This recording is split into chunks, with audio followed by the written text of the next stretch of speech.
Raka Baik, di sini Ramdhani. saya akan membacakan awal dari cerpen yang berjudul Anak Gunung Pengumpul Kayu. Cerpen karangan dari Dina Ahmila Lutfiah. Kategori cerpen adalah kehidupan, cerpen pendidikan yang lolos moderasi pada 13 Mei tahun 2022. Jalan berkelok-kelok melewati beberapa tanjakan, membuat perjalanan semakin menantang. Pohon cemara berjejer di tepian jalan. Sesaat aku lewat, dia seakan melambatkan batangnya kepadaku. Nampak hamparan sawah dengan tersering yang mampu menghipnotis mata. Sedangkan mentari bersembunyi di balik gunung hingga membuat langit memerah jingga. Setelah 1 jam dalam perjalanan, aku sampai di sebuah bangunan berdinding kayu, beralas tanah, dan beberapa tanaman bertengger di halaman rumah, membuat asri bangunan itu. Semakin dekat langkahku, semakin dekat pula suara anak-anak yang sedang mengejak agar mereka bisa membaca. Banyak sekali terdengar suara A, B, C, D, atau beberapa kalimat mengucapkan B, U, D, I dibaca Budi. Ku ketuk pintu dengan perlahan sambil mengucapkan salam. Assalamualaikum. Waalaikumsalam.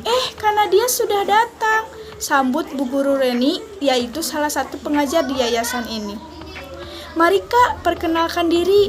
Anak-anak sudah tak sabar mengajar bareng Kak Nadia, ucap Bu Guru Reni. Mereka menyambutku dengan penuh kegirangan.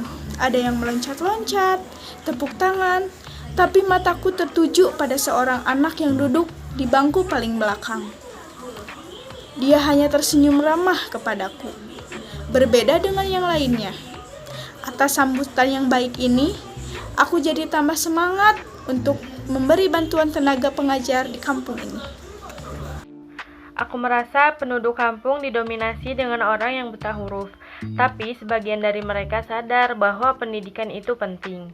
Bahkan mereka bilang anak mereka harus lebih pandai dari orang tuanya. Mereka berharap keturunannya dapat memajukan kampung ini hingga tidak tertinggal dari kemajuan zaman.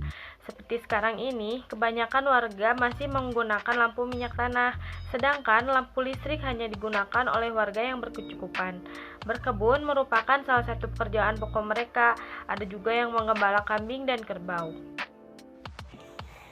Reni, anak yang duduk di kursi paling belakang itu siapa? Tanyaku penasaran ketika Bu Reni mengantarkanku ke rumah penginapan. Oh alah, itu Anton, siswa paling rajin di sekolah. Anaknya pendiam, dan dia hanya tinggal bersama neneknya. Kedua orang tuanya sudah meninggal sewaktu dia masih bayi, jawabnya dan langsung berpamitan pulang kepadaku. Mentari kian datang mempesona, merayu burung untuk bernyanyi menyambut pagi. Brak, aku tak sengaja menabrak anak kecil ketika sedang berlari di jalanan kampung yang sempit. Aduh, sakit, keluh anak itu. Kamu gak apa-apa, Dik? Tanyaku sembari membantunya bangun dan memungut kayu bakar yang dia bawa. Duduk di situ dulu, Dik, ajakku saat melihat pondok tua di seberang jalan. Kulihat dia merengek kesakitan sambil berjalan tertatih-tatih menuju pondok tua itu. Sedangkan tanganku masih erat memegang kayu bakarnya hingga kesemutan. Kamu Anton kan? Tanyaku sambil mengobati lukanya. Iya kak, ujarnya pelan sambil menahan sakit. Yuk kakak antar, ajakku setelah lukanya sudah kuobati. Gak usah kak, lukamu belum kering. Mari kakak antar, rumahnya di mana? Sahutku sambil mengangkat kayu bakar itu kembali. Anton berjalan di depan, sementara aku mengikutinya di belakang. Tibalah kami di rumah kayu yang masih beralas tanah, dan kulihat di sekeliling terdapat banyak kayu bakar. Kayu sebanyak ini buat apa, Ton? Tanyaku sambil meletakkan kayu bakar itu. Dijual, Kak, jawabnya, sambil masuk di gubuk tua itu. Dan kulihat dia sedang memanggil neneknya, sedangkan aku disuruh duduk di depan rumahnya. Nek, kenalin, ini karena dia pengajar baru di sekolahku. Dia berasal dari kota, Nek, ujarnya.